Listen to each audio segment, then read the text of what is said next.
Hello friends, હું છું Nitaben cooking ચેનલથી. મારી ચેનલમાં ફ્રેન્ડ્સ તમારું ખૂબ ખૂબ સ્વાગત છે. આજે હું તમારી સાથે શેર કરવાની છું ડુંગળી બટેટાના ભજીયા. જો વરસાદ વરસતો હોય અને આ ભજીયા મળે તો ખાવાની ખૂબ મજા પડે છે. ફ્રેન્ડ્સ, રેસીપી બનાવતા પહેલાં તમને આ રેસીપી ગમે તો લાઇક અને શેર કરજો, અને પહેલી જ વખત જોતા હો તો સબસ્ક્રાઈબ કરજો, અને બાજુમાં રહેલ બેલ આઇકનને પ્રેસ કરજો, જેથી મારી નવી નવી રેસીપીના દરેક નોટિફિકેશન તમને મળતા રહે. આજે આપણે બનાવશું ડુંગળી અને બટેટાના ભજીયા. તો ડુંગળી અને બટેટાના ભજીયા બનાવવા માટે એક મેં મોટું બટેટું લીધું છે, અને એને છાલ ઉતારી અને આવી રીતે આમ ખમણી લીધું છે.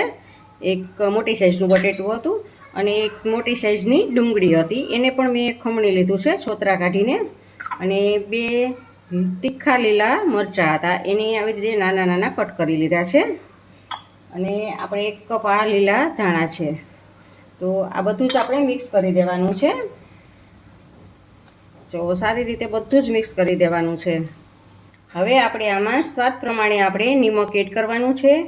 થોડીક અડધી ટીસ્પૂન જેટલી આપણે હળદર એડ કરશું, અને આપણે લીલા મરચાં નાખેલા છે એટલે અડધી ટીસ્પૂન જેટલું આપણે લાલ મરચું એડ કરશું.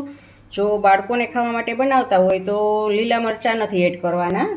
અને આપણે અડધી ટીસ્પૂન જેટલા અજમા એડ કરશું, જેથી કરીને પચવામાં હલકા રહે. અને આપણે અડધી ટીસ્પૂન જેટલું હિંગ એડ કરશું, અને અડધી ટીસ્પૂન જેટલો ચાટ મસાલો એડ કરશું. આ બધું જ મિક્સ કરી અને આને સારી રીતે મિક્સ કરી દેવાનું છે. મસાલા નાખી અને જુઓ આમ સારી રીતે બધું જ મિક્સ કરી દેવાનું છે.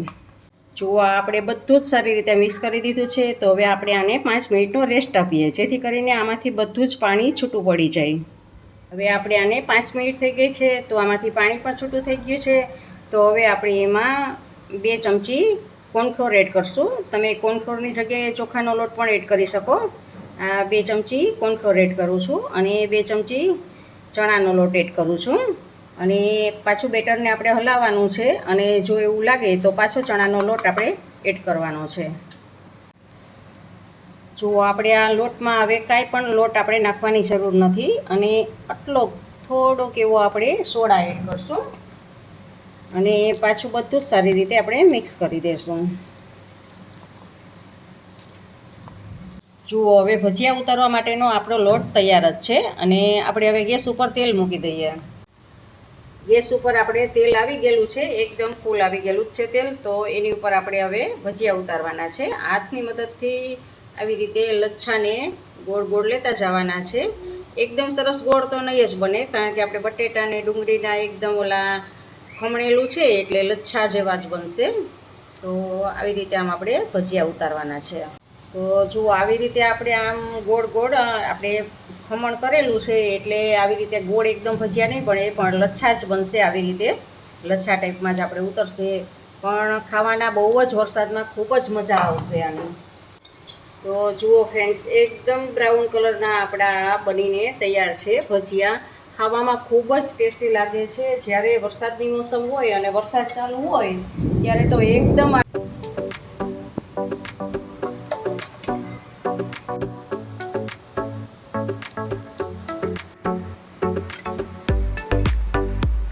તો આપણા બટેટા ડુંગળીના ભજીયા તૈયાર છે.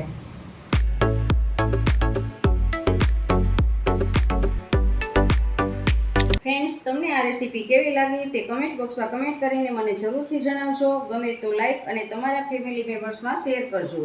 ઇન્સ્ટાગ્રામમાં મારા પેજને ફોલો કરજો, મેં નીચે લિંક આપેલી છે. આવજો, બાય. ફરી મળીએ નવી રેસીપી સાથે.